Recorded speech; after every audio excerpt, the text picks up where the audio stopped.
this Claw Chuff wired gaming mouse. First, let's look at the unboxing. Here's the box. It has branding and preview. On the back, there are specs, highlights, and more information. Now let's unbox.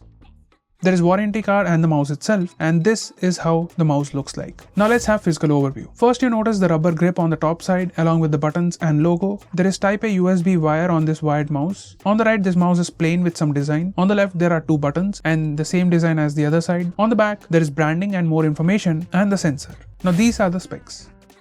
As for weight, this weighs 100 grams without the cable, and with the cable it weighs 140 grams. Now let's look at the functions. Now on top, it has left mouse button and right mouse button. The scroll wheel also works as the middle click. There are two additional buttons. One is DPI button, which has 6 easy to adjust DPI levels, 800 to 6400. This has RGB lights, and the RGB lights have 6 different lighting modes, which can be adjustable via the light switch button or the software. On the left, there are 2 extra buttons or thumb buttons, which can also be customized via software. As this is a wired mouse, you can just plug and play.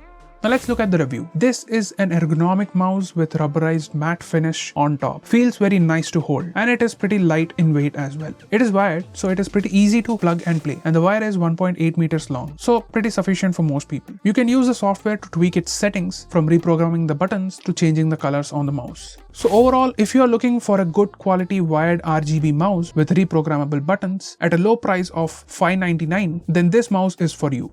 What's even better is if you go to Origin Shop website, you can get it for 390 rupees only. So what do you think about this? Let us know in the comments below. This is Unknown from GreedyTech. Meet you in the next one.